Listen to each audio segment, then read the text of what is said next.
하나님 사랑, 하이 스토리 메이커스. 예수님께서 지난주 그 부활절 말씀에 보면 부활하신 후에 여인들과 만나셨을 때 첫 마디가 평안하냐 이렇게 인사를 하셨습니다. 마치 어제 길 가다가 만났고 오늘 또 만난 것처럼 이렇게 아주 평이하게 인사를 하셨습니다. 평안하냐, 이 부활하신 예수님의 첫 인사였는데 우리 옆에 계신 분들에게 그 예수님이 하셨던 인사처럼 한번 서로 인사를 나누면 어떨까 합니다. 평안하십니까? 이렇게 평안하세요. 코로나 사태 때문에 평안치 않은 분들이 참 많습니다.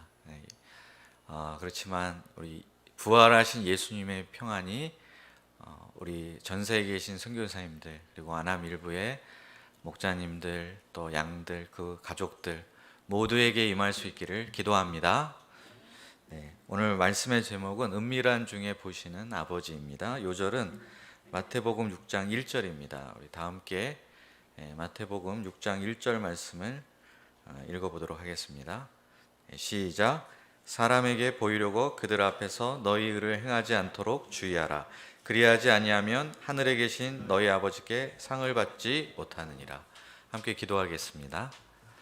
살아계신 하나님 아버지, 이 시간 우리에게 제자의 은밀한 의에 대해서 가르쳐주고자 하시는 주님의 음성을 듣게 하여 주시옵소서. 그래서 우리의 개인 경건 생활이 정말 하나님께 가까이 나아가서 하나님만 주실 수 있는 큰 상급을 누리는 그런 복된 생활이 되도록 인도하여 주시옵기를 간절히 기도합니다. 주님, 이 시간 말씀 가운데 성령으로 역사하여 주시옵소서. 예수님의 이름으로 기도하였습니다. 오늘 말씀의 제목이 뭡니까? 은밀한 중에 보시는 아버지. 이 제목을 봤을 때 기대가 되십니까? 부담이 되십니까? 은밀한 중에 보시는 아버지라고 하면 아들이 공부하고 있는지 게임을 하고 있는지 감시를 하려고 몰래 문을 열어보고 있는 아버지의 모습이 연상될 수 있습니다. 만약 그때 내가 공부를 하고 있지 않고 게임을 하고 있다면 낭패가 아닐 수 없습니다. 곧 이어서 아버지의 불효령이 떨어질 것이 분명합니다. 이런 아버지는 부담스럽고 불편합니다. 그러나 오늘 말씀은 이와 같은 아버지에 관한 말씀이 아닙니다.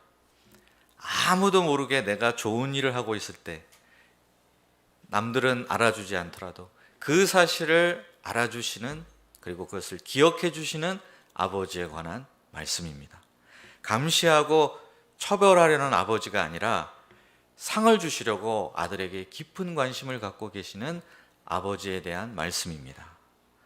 이런 아버지가 계신다는 것은 얼마나 즐겁고 또 신나는 일이고 감사한 일입니까?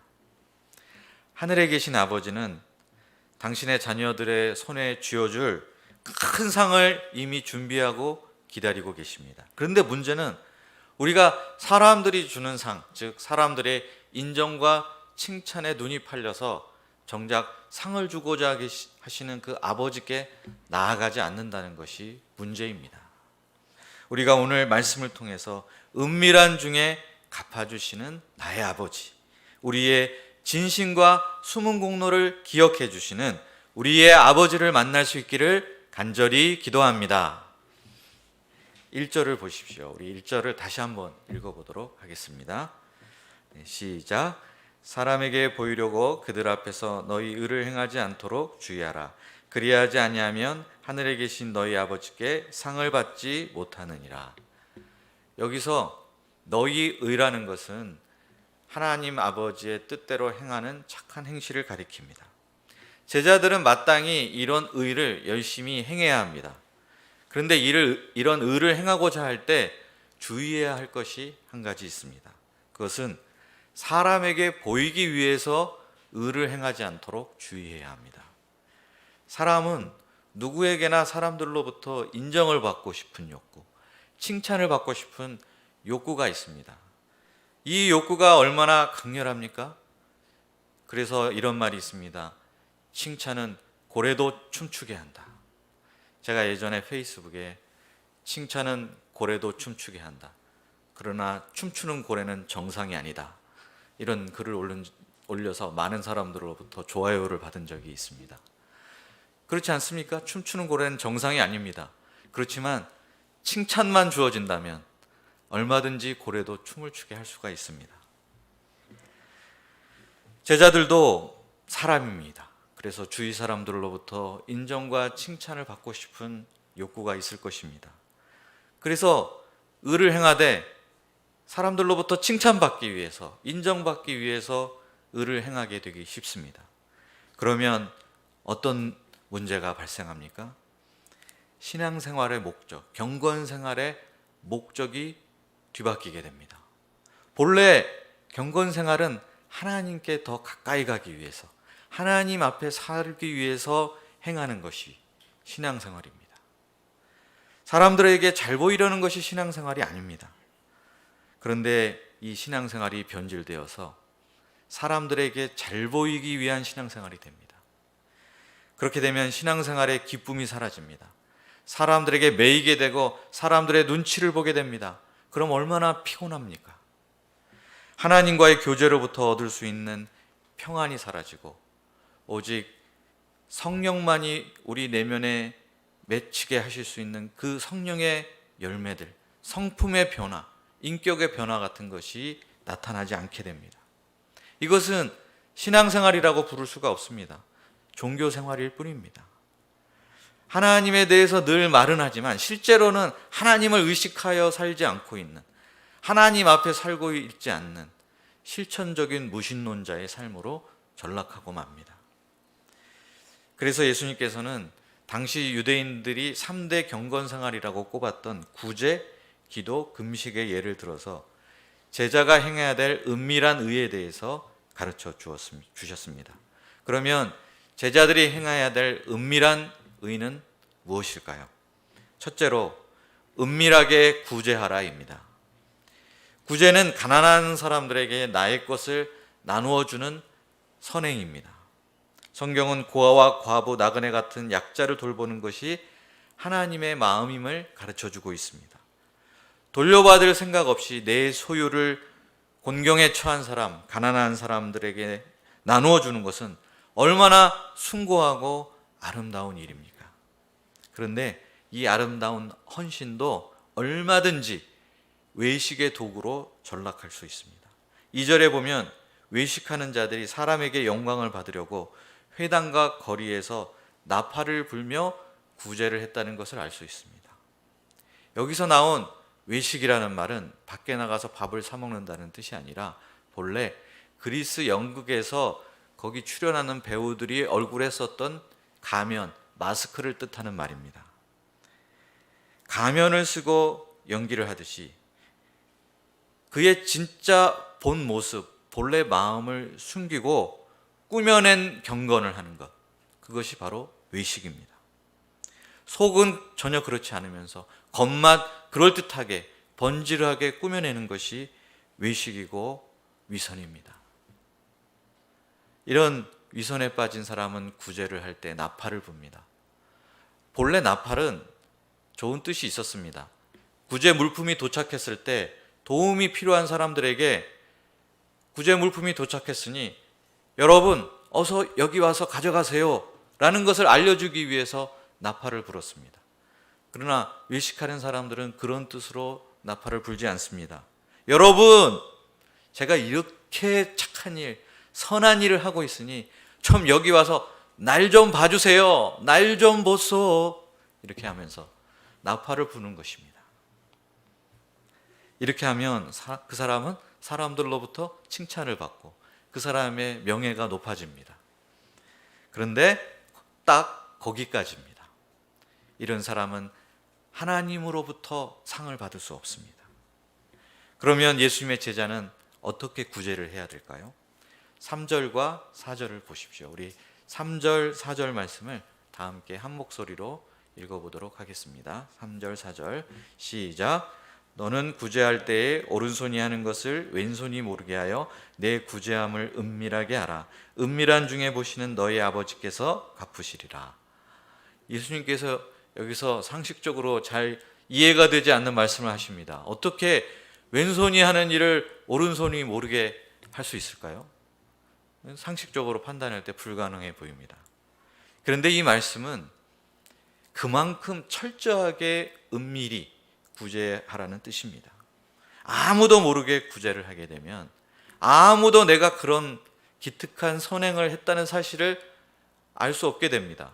그러면 사람들로부터 인정받을 수도 칭찬받을 수도, 그 일 때문에 내 명예가 높아지는 일도 기대할 수 없게 됩니다. 그렇다고 해서 실망할 필요가 없습니다. 왜냐하면 더 큰 상이 우리를 기다리고 있기 때문입니다. 은밀한 중에 보시는 하나님의 상이 주어지게 됩니다. 우리는 이렇게 은밀히 구제하는 가운데 하나님의 마음을 알게 됩니다. 그리고 하나님께서 이 세상을 긍휼히 여기시고 돌보시는 일에 동참하게 되는 영광을 누리게 됩니다. 이렇게 할 때 우리는 다른 사람이 알지 못하는, 오직 나만이 누릴 수 있는 감격과 기쁨을 누리게 됩니다. 다른 사람들을 돕는 일에 내 것을 다 퍼주었는데, 그래서 내 것이 다 없어지는 것이 아니라 오히려 그렇게 죽어난 나의 심령에, 또 나의 인생 가운데 더 큰 것들이, 더 놀라운 축복들이 풍성하게 임하는 역사를 체험하게 됩니다. 이것이 바로 하나님께서 주시는 상급입니다.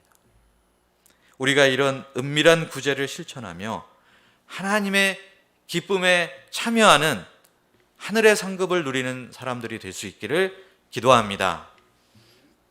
둘째는 은밀하게 기도하라입니다. 경건 생활에서 뭐니 해도 그 중심에 있는 것은 기도 생활입니다. 기도를 통해서 우리는 하나님을 찬양하고 하나님께 경배를 드립니다. 기도를 통해서 우리는 하나님께서 우리에게 주신 모든 은혜에 감사합니다. 기도를 통해서 우리는 하나님을 향한 우리의 사랑과 믿음을 고백합니다. 기도를 통해서 내 모든 고민을 있는 모습 그대로 다 털어놓습니다. 기도를 통해서 우리는 우리의 필요를 하나님께 아뢰고 또 그 기도가 응답받는 귀중한 체험을 하게 됩니다. 기도는 이와 같이 우리 신앙생활에 영적인 생명력을 공급해 주고 있기 때문에 성경은 기도를 신자의 호흡이라고 부르고 있습니다. 기도 없는 신앙생활, 기도가 빠진 경건생활, 상상할 수 없습니다. 그래서 기도는 예로부터 지금까지 오랫동안 경건의 척도 역할을 해왔습니다. 예수님 당시에도 유대인들은 다니엘의 기도 생활을 본받아서 하루 3번 정해진 시간에 기도하는 것을 원칙으로 삼았습니다. 그래서 정해진 시간이 되면, 기도 시간이 되면 하던 일을 그 자리에서 멈추고 기도를 시작했습니다. 주위 사람들로부터 방해를 받지 않기 위해서 전형적인 기도 자세를 취했습니다. 유대인들의 전형적인 기도 자세는 머리에 쓰고 그 다음에 서서 눈을 하늘로 들고 이렇게 두 팔을 쫙 뻗고 소리내어 기도하는 것입니다. 이런 모습을 딱 보면 주위 사람들은 저분이 드디어 기도를 시작하셨구나, 이런 것을 다 알게 됩니다. 그러면 사람들은 그 모습을 보고 이분은 매우 규칙적인 기도 생활을 실천하는 경건한 분이시군요 라고 인정해주고 칭찬해주게 됩니다. 그래서 어떤 현상이 생겼을까요? 사람들의 눈을 의식하면서 사람들에게 인정받기 위해서 기도하는, 외식으로 기도하는 사람들이 나타나게 되었습니다. 이들은 이왕 주목을 받으려면 사람이 없는 곳에서 기도하면 소용이 없기 때문에 어디에 많은 사람이 모이는가, 이것을 살펴봤습니다. 그랬더니 회당 아니면 큰 거리 여기야말로 인구 밀도가 높은 곳이고 여기야말로 주목받기 좋은 곳이다. 이것을 보고 굳이 원래 그 근처에 없었는데 기도할 시간 가까이가 되면 그 근처로 이동해서 카운트다운을 하고 있다가 땡 하면은 거기서 이렇게 딱 기도를 했습니다. 그럼 많은 사람들이 대단한 경건한 분이 있군요 하면서 또 이제 인정을 해주게 되었습니다.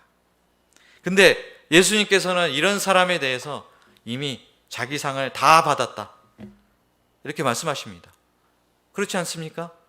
인정과 칭찬을 구했기 때문에 사람들로부터 인정과 칭찬이라는 목표를 달성하는 것에 성공을 했습니다.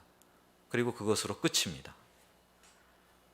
그러나 그 기도가 본래 목적했던 하나님께 가까이 나아가고 하나님을 만나는 체험은 그에게 더 이상 있을 수 없었습니다. 그러면 제자들은 어떻게 기도해야 합니까? 6절을 보십시오. 우리 6절 말씀을 다 함께 한 목소리로 읽어보도록 하겠습니다. 시작. 너는 기도할 때에 내 골방에 들어가 문을 닫고 은밀한 중에 계신 내 아버지께 기도하라. 은밀한 중에 보시는 내 아버지께서 갚으시리라. 예수님은 제자들에게 기도할 때 골방에 들어가서 문을 닫고 기도하라고 하셨습니다. 그러면 어떤 분은 이렇게 얘기합니다. 저는 골방이 없는데 우리 집에는 골방이 없으니까 기도를 못 하겠네요. 이렇게 말합니다. 근데 여기서 포인트는 골방이 아닙니다. 아무도 모르게 은밀하게 기도하라는 뜻입니다. 예수님도 골방에서 기도하신 것이 아니라 산에 가셔서 기도하셨습니다. 예수님의 골방은 산이었습니다. 우리도 각자 자기의 골방이 있을 수 있습니다. 그런데 이렇게 골방에 들어가서 기도하게 되면 아무도 내가 얼마나 자주, 얼마나 오래, 얼마나 열심히 어떤 내용으로 기도하는지 알아줄 수가 없게 됩니다.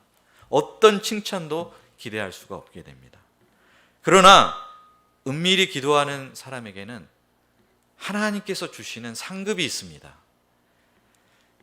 우리가 결혼하신 분들은 가정에서 정말 중요한 이야기는 아이들이 없을 때 혹은 아이들을 떼어놓고 따로 둘만 어딘가에 가서 동역자와 단둘이서 은밀하게 대화를 나눕니다. 이때 두 사람의 대화 내용을 누군가 다른 사람이 듣기를 원치 않습니다. 둘만의 은밀한 것을 고이고이 간직하기를 원합니다. 마찬가지입니다. 하나님과 나 사이의 대화도 누구에게서든 방해받고 싶지 않습니다. 오직 하나님을 향해 은밀하게 기도하기를 원합니다. 나의 고민과 아픔을 은밀하게 털어놓고 또한 그 기도 가운데 들려주시는 하나님의 세밀한 음성을 듣기를 원합니다. 우리는 이런 하나님과의 은밀한 기도를 통해서 다른 사람은 알 수 없는 하나님과 나 사이에 그 은밀한 사연들, 스토리들이 점점 쌓여져 갑니다. 사랑이 깊어지고 영성이 깊어집니다. 하나님과의 대화의 창구가 열려있는 사람, 하나님의 영과 맞닿아 있는 사람, 이런 사람은 믿음의 비밀을 간직한 영적인 사람으로 성장하게 됩니다. 또한 제자는 기도할 때 무엇을 하지 말아야 합니까? 7절에 보면 제자는 기도할 때 이방인처럼 중언부언을 하지 말아야 합니다. 중언부언이란 무엇일까요? 중언부언은 주문을 외우듯이 같은 말을 계속 반복해서 하는 것을 말합니다. 한마디면 충분할 것을 길게 늘어놓는 것입니다. 왜 이방 종교에서는 이런 중언부언식의 기도를 했을까요?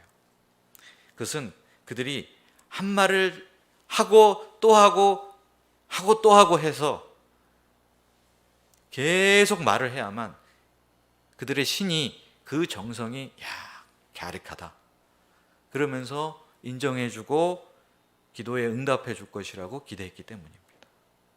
그래서 어떤 신은 3000배를 해야만 눈길을 한 번 준다는 신이 있습니다. 또 어떤 신은 주문을 몇 번 이상 외워야만 그 주문을 외운 사람에게 복을 내려준다는 이런 얘기도 있습니다. 이들이 기도를 바치는 그 신은 인격적인 신이 아닙니다. 이런 신은 마치 자판기와 같은 신입니다. 우리가 자판기에서 요구하는 금액만큼 동전을 넣으면 그게 딱 차오면 띵 하고 콜라가 나오고 커피가 나오지 않습니까?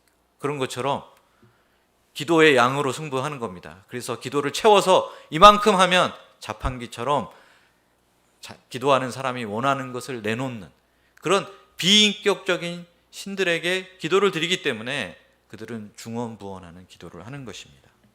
그러면 제자는 어떻게 기도해야 할까요? 8절을 보십시오. 우리 8절 말씀도 한 목소리로 읽어보도록 하겠습니다. 시작. 그러므로 그들을 본받지 말라. 구하기 전에 너희에게 있어야 할 것을 하나님 너희 아버지께서 아시니라. 예수님은 여기서 하나님을 너희 아버지라고 말씀하고 계십니다. 아버지는 자녀를 사랑합니다. 자녀를 이 땅에 존재케 한 존재의 근원이 바로 아버지이기 때문입니다.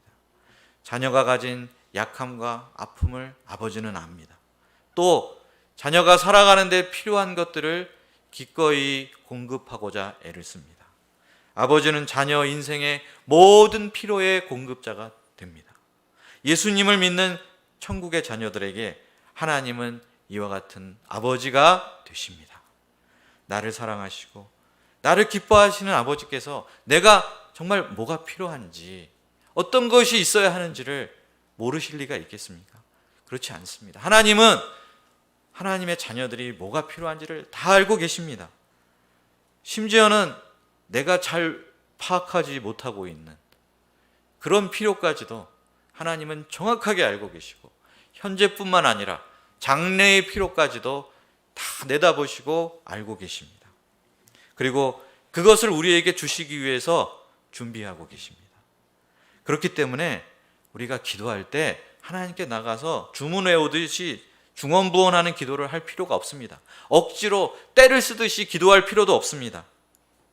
하나님께서 저의 아버지가 되어 주셔서 감사합니다. 제가 필요한 것을 아시고 준비하고 계심을 믿습니다. 제가 지금 이러이러한 것들이 필요합니다. 그러니 긍휼히 여겨주시고 허락해 주시옵소서. 이렇게 믿음의 기도를 드리면 됩니다. 신뢰가 바탕이 된 기도를 드려야 합니다. 그런데 또 이렇게 얘기하면 어떤 분들은 하나님께서 이미 내가 필요한 거 다 알고 계신데 뭐 기도할 필요가 뭐가 있냐, 그냥 내가 아무 말 안 하고 있어도 하나님이 알아서 다 주실 건데 기도 안 해도 된다, 이렇게 생각할지 모릅니다. 그러나 하나님은 우리의 기도 자체를 기뻐하십니다. 왜냐하면 우리와 교제하기를 원하시기 때문입니다. 우리가 기도할 때, 그 기도하면서 하나님께 뭔가를 구할 때, 그래서 그 구한다는 것 자체가 무엇입니까? 나는 하나님 아버지를 필요로 합니다. 하나님 아버지는 제 인생에서 없어서는 안 될 소중한 분, 중요한 분입니다. 이것을 고백하는 것과 마찬가지입니다. 하나님은 그런 고백을 기도를 통해서 듣기를 기뻐하십니다. 그렇게 기도할 때 하나님께서는 내 인생의 아버지가 되어주시고 그 관계 속에서 누릴 수 있는 축복을 우리가 체험하게 됩니다. 우리가 은밀한 기도를 통해서, 또 믿음에 기초한 기도를 통해서 하나님과 교제하는 기쁨으로 충만케 되기를 기도합니다. 셋째로, 은밀하게 금식하라입니다. 금식은 당시 경건 생활의 중요한 한 부분이었습니다. 언제 금식합니까? 자신에게 너무나 간절한, 다급한 그런 기도 제목이 있을 때 금식합니다. 또 나의 죄 혹은 다른 사람의 죄로 인해서 너무나 마음이 애통할 때, 너무나 마음이 애통하여 입맛을 잃어버렸을 때, 그때 금식하며 기도하게 됩니다. 그래서 금식을 가리켜서 몸으로 드리는 기도라고 부르기도 합니다. 율법에는 원래 금식이 1년에 딱 한 번 대속죄일에 금식하도록 의무적으로 규정되어 있었습니다. 그렇지만 당시의 유대인들은 그런 때만 금식한 것이 아니었습니다. 앞에서 얘기한 것처럼 정말 간절한 기도 제목이 있거나 죄에 대한 애통함이 있을 때 그때 기도를 했습니다. 금식을 하면서 기도를 했습니다. 이렇게 이제 금식하며 기도하게 되면 부요해졌던 마음이 낮아지게 됩니다. 교만해졌던 마음도 겸손하게 됩니다. 세상 욕심을 내려놓고 마음이 정결케 됩니다. 그래서 예수님 당시에 경건하게 살고자 하는 사람은 금식을 했습니다. 그래서 그 금식을 하는 것을 보면 이 사람은 정말 하나님 앞에 겸손하게 나아가는 신령한 사람이구나 하는 인정과 칭찬을 받게 되었습니다. 그러자 많은 사람들이 그러한 인정과 칭찬을 받기 위해서 금식을 실천하기 시작했습니다. 그리고 이 금식에 경쟁이 붙기 시작했습니다. 어떤 사람들은 일주일에 한 번씩 금식을 했습니다. 그러자 또 다른 사람들은 한 번 가지고는 인정을 받기가 어렵다고 생각하고 나는 일주일에 2번씩 금식하겠다, 이렇게 선언을 했습니다. 이런 사람들이 바로 당시에 바리새인과 같은 사람들이었습니다. 사람이 금식을 하게 되면 겉모습이 초췌하게 변합니다. 그것은 자연스러운 일입니다. 하지만 외식으로 금식하는 사람들은 사람들에게 더 크게 어필하고 싶어서 이 초췌한 모습을 더욱더 과장을 했습니다. 일부러 머리도 안 감고 세수도 안 하고 막 머리 헝클인 다음에 아주 흉한 몰골로 사람들 앞에 나타났습니다. 이들은 사람 앞에서 자신의 사람들 앞에서 사람들로부터 존경과 칭찬을 구했고 자신의 종교심을 과장하여서 드러내고자 했습니다. 이런 사람들은 이미 자기 상을 받았습니다. 그러면 예수님의 제자는 어떻게 금식을 해야 합니까? 17절과 18절을 보십시오. 우리 17절, 18절 말씀 함께 한 목소리로 읽어보도록 하겠습니다. 시작. 너는 금식할 때 머리에 기름을 바르고 얼굴을 씻으라. 이는 금식하는 자로 사람에게 보이지 않고 오직 은밀한 중에 계신 내 아버지께 보이게 하려 함이라. 은밀한 중에 보시는 내 아버지께서 갚으시리라. 예수님의 제자는 금식을 할 때 금식하고 있다는 표시를 내서는 안 됩니다. 왜냐하면 사람에게 잘 보이려고 금식하는 것이 아니기 때문입니다. 금식은 은밀한 중에 보시는 우리의 아버지께 보여드리기 위해서 금식하는 것이기 때문입니다. 굳이 티를 내지 않더라도 하나님께서는 은밀한 중에 행하는 우리의 모든 것을 다 아시기 때문에 내가 얼마나 절실한 마음으로 기도하는지, 내가 얼마나 내 죄로 인해 슬퍼하고 애통하는지를 다 알고 계십니다. 우리는 나의 애통함과 슬픔을 사람에게 위로받으려고 할 필요가 없습니다. 하나님께 나가서 기도 가운데 하나님의 위로를 받고자 해야 됩니다. 인간의 위로는 마치 탄산음료처럼 잠시 쾌락을 주고 목을 축이게 하지만 그뿐입니다. 하나님의 위로는 슬픔과 괴로움을 근본적으로 씻어주는 힘이 있습니다. 우리 인생에는 기쁠 때만 있는 것이 아닙니다. 좋을 때만 있는 게 아닙니다. 슬플 때도 있고 고통스럽고 힘들고 어려운 일을 겪을 때도 있습니다. 그런데 예수님께서는 나를 믿는 자는 그 배에서 생수의 강이 흐르게 될 것이라 말씀하셨습니다. 내 인생 깊은 곳에 흐르는 슬픔의 강이 예수님을 통해서 기쁨의 강으로 변화되리라는 약속의 말씀입니다. 우리가 내 슬픔과 아픔을 하나님께 들고 나가서 간절한 기도의 자리로 나갈 때 주님께서 우리 안에 기쁨의 강, 생수의 강을 흐르게 하실 줄 믿습니다. 그래서 사람들이 우리에게 줄 수 있는 그 탄산음료 같은 인정과 칭찬과는 비교할 수 없는 하나님의 위로, 예수님이 주시는 생수의 강의 기쁨을 누리게 하여 주시기를 간절히 기도합니다. 지금까지 살펴본 구제, 기도, 금식은 예수님 당시 유대인의 3대 경건 생활이었습니다. 이 중에서 기도는 지금도 우리에게 아주 중요한 경건 생활의 척도이기도 합니다. 그런데 상대적으로 구제나 금식은 우리 모임에서는 그렇게 크게 경건의 요소로 주목을 받고 있지는 않는 것 같습니다. 그 중에서 특히 금식에 대해서는 좀 낯설게 생각하는 분들이 많을 것 같습니다. 구제나 금식보다는 우리는 일용할 양식, 소감 쓰기, 전도, 1대1 등이 더 중요하게 여겨집니다. 예전에 저쪽 구센터에 있을 때 오래전에 그 구센터 예배홀 좌우 벽에 차트가 붙여져 있었습니다. 거기에 각 사람별로 일주일에 몇 번 일용할 양식을 먹었는지, 그리고 한 주 동안 1대1을 몇 팀을 했는지 빨간색 그래프로 이렇게 표시가 되어 있었습니다. 그래서 센터에 딱 들어왔을 때 내 이름 위에 있는 그래프가 하늘 높이 솟구쳐 있으면 굉장히 뿌듯하고 자부심이 들고 목에 힘이 들어갔습니다. 그런데 내 그래프가 거의 바닥에 계속 붙어 있으면 왠지 주눅이 들고 부끄러운 마음이 들었습니다. 또 그 그래프에서 내 동기를 또 살펴보게 됩니다. 동기 목자 누구는 지금 그래프가 나보다 높은가 아니면 내 아래에 있는가.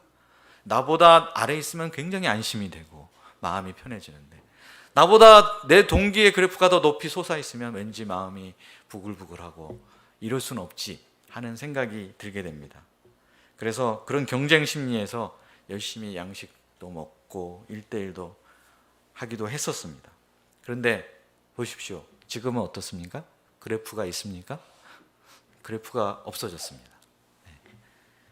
다른 센터에는 아직도 있는 곳이 많은데 우리 센터에는 아무튼 없습니다. 다른 사람이 양식을 일주일에 몇 번을 먹었는지, 1대1을 몇 팀을 했는지 아무도 알 수가 없습니다. 그래서 이것 때문에 뭐 인정받고 세움받고 높임받고 칭찬받는 그런 분위기도 다 사라졌습니다. 그래서 어떤 현상이 일어났습니까? 과거에 비해서 일용할 양식을 먹는 횟수도 줄어들고 소감도 잘 안 쓰게 되고 전도와 1대1로부터도 좀 멀어진 것이 아닌가, 이런 생각이 듭니다. 이것은 우리에게 이런 질문을 던지게 합니다. 우리의 경건생활은 사람에게 보이기 위해서였을까요? 아니면 하나님께 더 가까이 나아가기 위해서였을까요? 사람에게 인정과 칭찬받기 위해서 신앙생활을 합니까? 아니면은 하나님의 상급을 받기 위해서 신앙생활을 하는 것입니까?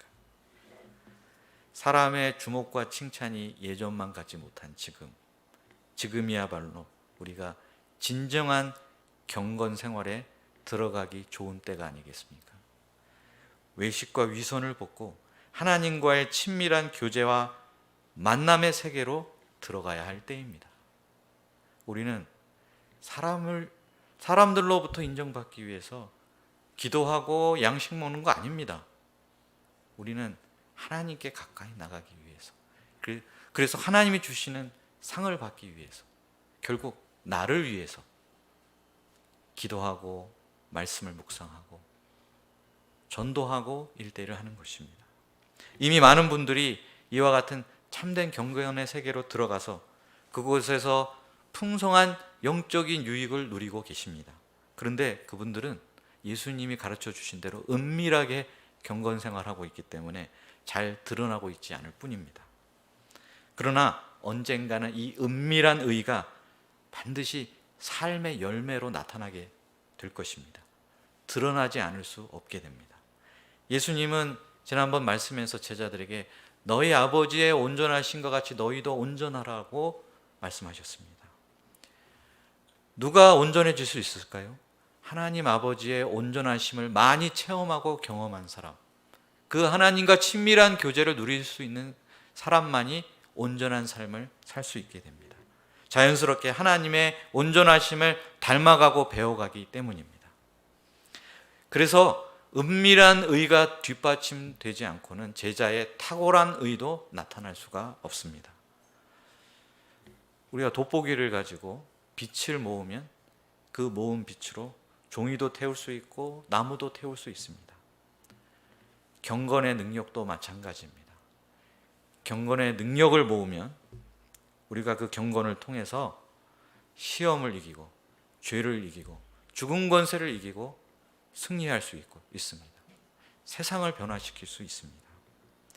우리가 개인 경건 생활을 통해서 오직 하나님께 집중하여 하나님과 깊은 사랑의 관계, 신뢰의 관계를 맺을 수 있기를 기도합니다. 하나님의 상급을 받고 경건의 능력을 덧입고 탁월한 의를 실천할 수 있는 저희들이 될 수 있기를 간절히 기도합니다. 기도하겠습니다.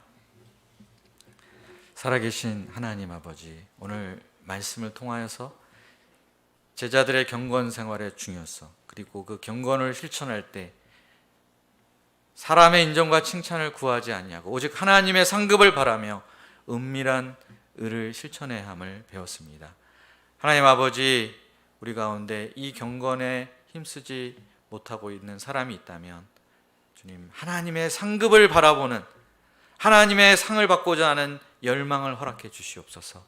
그래서 경건을 통해 하나님께 더 가까이 나아가게 도와주시옵소서. 사람들의 인정과 칭찬에 매여 신앙생활하고 있다면 그 피곤한 삶에서 벗어나 하나님이 주시는 놀라운 은혜의 세계로 깊이 들어갈 수 있게 하여 주시옵기를 간절히 기도합니다. 우리의 이 은밀한 경건 생활을 통해 하나님으로부터 얻는 은혜와 상급을 누리며 탁월한 의를 실천하는 예수님의 참된 제자들로 살 수 있기를 간절히 기도합니다. 감사드리며 예수님의 이름으로 기도하였습니다.